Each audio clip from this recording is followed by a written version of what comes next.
இன்றைக்கி வந்து நம்ம பாஸ்மதி ரைஸில் தேங்காய் பால் சாதம் செய்ய போகிறோம். அதாவது குஸ்கா செய்ய போகிறோம்.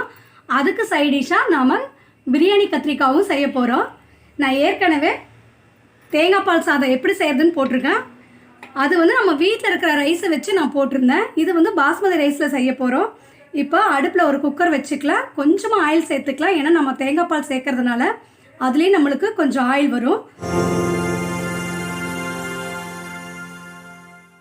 ஆயில் வந்து சூடாயிடுச்சு.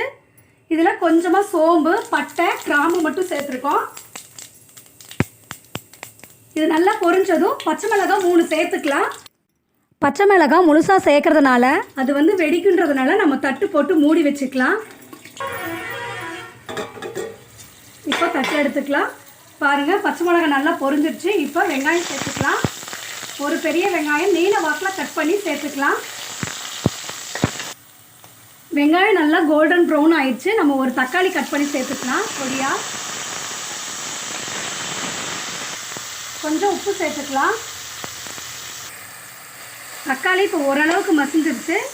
இப்போ இந்த ஸ்டேஜில் நம்ம 1 ஸ்பூன் இஞ்சி பூண்டு சேர்த்துக்கலாம். இப்போ தக்காளி பாருங்கள் நல்லா வதங்கிருச்சு. இஞ்சி பூண்டும் நல்லா வதங்கிருச்சு. 1 டம்ளர் ரைஸுக்கு 1.5 டம்ளர் தண்ணி சேர்த்துக்கலாம். பாஸ்மதி ரைஸுக்கு நான் வந்து இது வந்து 1/4 கிலோ டம்ளரு. இதில் 1 டம்ளர் ரைஸ் எடுத்துருக்கேன். 3/4 டம்ளர் தேங்காய் பால், 3/4 டம்ளர் தண்ணி எடுத்துக்கலாம். தேங்காய் பாலும் தண்ணி சேர்த்து மொத்தமாக 1.5 டம்ளர் சேர்த்துருக்குறோம். ஒரு 20 நிமிஷம் பாஸ்மதி ரைஸை நான் ஊற வச்சு வடித்து வச்சுருக்கேன். அதை நம்ம சேர்த்துக்கலாம்.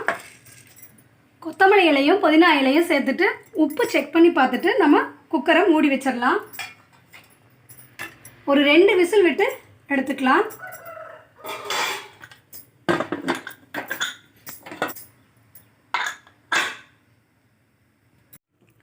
இப்போ 2 விசில் வந்துடுச்சு. நம்ம குக்கரை திறந்து பார்த்துக்கலாம்.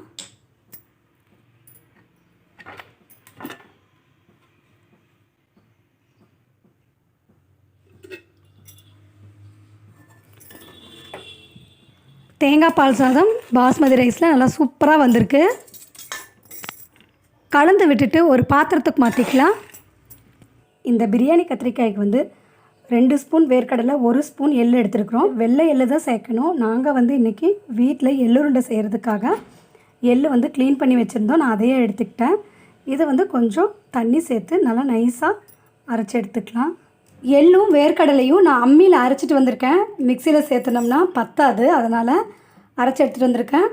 அந்த அம்மி கழுவுன அந்த தண்ணியோட இதை சேர்த்துட்டு கொஞ்சமாக புளிக்கரசலையும் சேர்த்து நல்லா நம்ம கலந்து வச்சுக்கலாம்.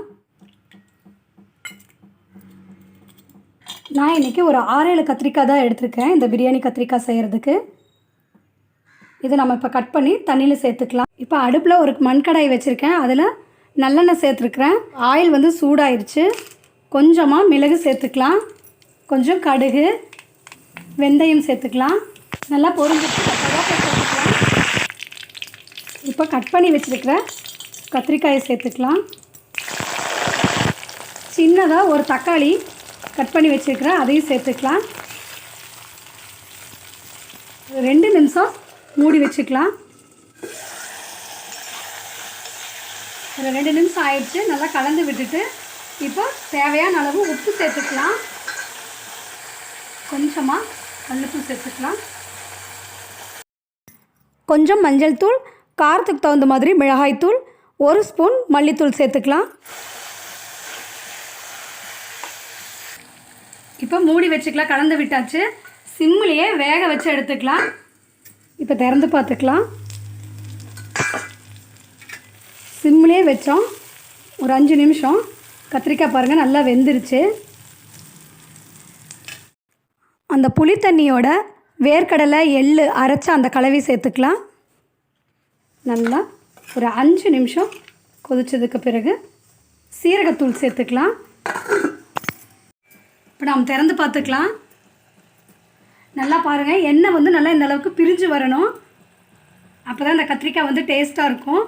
இந்த வேர்க்கடலையில் சேர்த்ததுக்கு பிறகு அடிப்பிடிக்கு ஒரு 2-3 முறை நல்லா கலந்து விட்டுக்கணும். ஃபைனலாக சீரகத்தை வறுத்து பொடி பண்ணி அதையும் சேர்த்துக்கலாம் கொஞ்சமாக. இது சேர்க்கறதுனால ஒரு நல்ல மணமும் சுவையுமா இருக்கும். நல்ல பிரியாணி கத்திரிக்காய் ரெடி ஆகிடுச்சு. இந்த பிரியாணி கத்திரிக்காய் வந்து சென்னையில் ரொம்ப ஃபேமஸ்ஸு. சைடிஷாக இது தான் தருவாங்க. மற்ற ஊர்களெல்லாம் பார்த்தீங்கன்னா உங்களுக்கு சிக்கன் கிரேவி அப்படி அந்த மாதிரி இதாக தருவாங்க. இது வந்து ரொம்ப டேஸ்ட்டாகவும் இருக்கும். இது வந்து எதுக்கு வேணால் நம்ம சைடிஷாக வச்சு சாப்பிட்லாம். தக்காளி சாதம், அப்புறம் இந்த மாதிரி தேங்காய் பால் சாதம், ஒயிட் குஸ்கா, நெய் சாப்பாடு, பிரியாணிக்கு இந்த மாதிரி எல்லாத்துக்குமே இது நம்ம சைடிஷாக வச்சு சாப்பிட்லாம். ரொம்ப சூப்பராக இருக்கும். நீங்களும் ட்ரை பண்ணி பாருங்கள். வாங்க இப்போ நம்ம ஒரு தட்டுக்கு மாற்றிக்கலாம். இப்போ குஸ்கா ரெடி ஆகிடுச்சு. நல்ல சூடான குஸ்கா. அதுக்கு வந்து சைடிஷாக நான் தயிர், பிரியாணி கத்திரிக்காய். எங்கள் வீட்டில் இருக்கிற சில பேர் இந்த பிரியாணி கத்திரிக்காவை லெமன் சாதம், புளி சாதத்துக்கு கூட சைடிஷாக வச்சுக்குவாங்க. புதுசாக இப்போ தான் என்னோடய வீடியோ பார்க்குறீங்கன்னா கீழே இருக்கிற ரெட் கலர் சப்ஸ்கிரைப் பட்டனை கிளிக் பண்ணிவிடுங்க. இந்த வீடியோ உங்களுக்கு பிடிச்சிருந்ததுன்னா உங்கள் ஃப்ரெண்ட்ஸுக்கும் ஷேர் பண்ணுங்கள், லைக் பண்ணுங்கள். என்னோடய வீடியோ பார்த்தவங்க அனைவருக்கும் நன்றி.